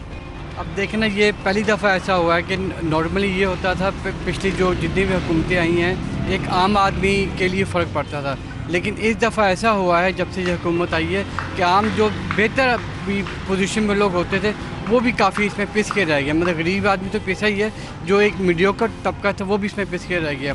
जैसे कि मैं आपकी कल की बात करूं, कल मैं गाजर लेके गया था कि 25 से 30 रुपये किलो उसका रेट था, जो आज 55-60 रुपये पहुँची है। आलू भी इसी तरह कुछ 40 रुपये थे, प्याज आलू 40 रुपये थे, जो आप 50 और 60 की रेंज में पहुँचे हुए हैं। तो ये एक कम से कम एक हफ़्ता तो हो कि कीमतें बरकरार हैं। ये तो एक हफ़्ता भी नहीं होता कि 2 दिन के बाद 20-30 रुपये बढ़ जाते हैं। बारिशें होती हैं तो 50 रुपये कीमत बढ़ जाती है। तो ये कुछ समझ से बाहर है कि ये कैसे हालात बेहतर होंगे, कैसे हालात बेहतर होंगे समझ से बाहर है। सब्ज़ी की ख़रीदारी के लिए आए शहरी की आपने गुफ्तगू सुनी, उनका ये कहना था कि अभी कल ही जो है वो मैं सब्ज़ी ख़रीदने आया था, जिसमें जो प्याज है वो 25 से 30 रुपये किलो थे, गाजर जो है वो 30 से 40 रुपये किलो थी, जबकि आज जब मैं आया हूँ तो प्याज जो है वो 40 से 50 रुपये किलो, जबकि गाजर 50 से 60 रुपये किलो के दरमियान जो है वो फ़रोख्त हो रही है। शिकवा ये कर रहे हैं कि हुकूमत और इंतज़ामिया को चाहिए कि सब्ज़ी की कीमतों में जो तसलसल है उसको कम से कम एक हफ़्ते तक जो है वो इंतज़ामिया बरकरार रखने की कोशिश करें, क्योंकि बहुत ही ज़्यादा जो बजट है वो मुतासिर होता है आम आदमी का। आम आदमी जो है वो इस महंगाई के दौर में पिस कर रह गया। दूसरे की सब्जियों की अगर कीमतों की बात करें तो उनमें जो पालक और साग है वो भी 30 से 40 रुपये किलो के दरमियान फ़रोख्त हो रहा है। शलजम और गोभी जो है वो भी 50 से 60 रुपये किलो के दरमियान फ़रोख्त हो रहे हैं। टमाटर जो है वो 60 रुपये किलो। इसके अलावा जो लहसुन और अदरक है वो 300 रुपये किलो जो है उनकी कीमतें बरकरार हैं। जी ठीक है Romel, thank you so much. सब्जियों की कीमतें आपने बताई। अच्छा, शहरी बार बार कह रहे हैं इस्तेहकाम होना चाहिए, तो इस्तेहकाम तो किसी चीज़ में हमें नज़र नहीं आ रहा। हर गुजरते दिन के बाद चीज़ों में जो है वो हमें कीमतों में बढ़ाया ही नज़र आ रही, कीमतें बढ़ती हुई नज़र आ रही हैं। सॉरी, अच्छा, अब लोग उसमें भी खुश नहीं हैं अगर कुछ सब्जियों की कीमतों में कमी हुई है। इस्तेहकाम की बात कर रहे हैं तो प्लीज़ अगर किसी चीज़ में कमी हो रही है तो उसको भी हजम कर लें, मत कहें कि इस्तेहकाम होना चाहिए। 2 दिन के लिए अगर आपको कोई सब्जी कम कीमत में मिल रही है तो उसको मेरे ख्याल से आपको खुशनसीबी समझनी चाहिए। अच्छा जी, सब्जियों की कीमतों के बाद हम बात कर लेते हैं मीट रेट्स क्या हैं। ज़ैनत शॉप के रेट मेरे पास है। सबसे पहले जी यहाँ से बीफ पर केजी आपको मिलेगा 600 रुपये में, और बीफ मेंस 785 रुपये किलो में यहाँ से आप खरीद सकते हैं। मटन पर केजी 1580 रुपये, और इसके साथ मटन मेंस आपको मिलेगा 1700 रुपये किलो। चिकन की रेट क्या है? जिंदा मुर्गी गवर्नमेंट रेट के मुताबिक है जी 167 रुपीज़ में। इसका बना हुआ गोश्त 242। कीमत में कुछ कमी देखी जा रही है। और अब आ जाए जी एग रेट्स क्या हैं रिटेल प्राइस के मुताबिक। सबसे पहले आपको बता देते हैं, आप अंडों की खरीदारी कर सकते हैं 166 रुपये दर्जन। उसके बाद अगर आप होलसेल पे जाएंगे 2 रुपये की बचत कर सकते हैं। 164 रुपये दर्जन में आप अंडों की खरीदारी कर सकते हैं। और इसके बाद जी गोरमे के रेट क्या है जी 163 रुपीज़ में आप गोरमे से खरीदारी कर सकते हैं।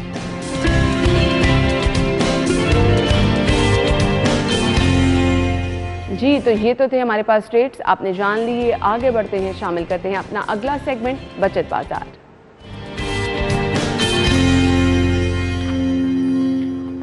सेल्स कहाँ कहाँ लगी हैं मैं आपको बताऊंगी। सबसे पहला ब्रांड है जी स्टाइलो। स्टाइलो पे अगर आप जा रहे हैं तो अप टू 51% ऑफ है।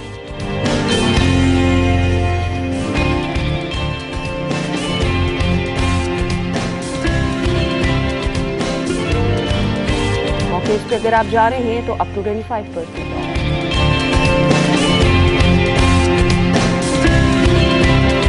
हैंगटन पर फ्लैट 70% ऑफ है। और गुल अहमद पे अगर आप जाएंगे तो फ्लैट 50% ऑफ है।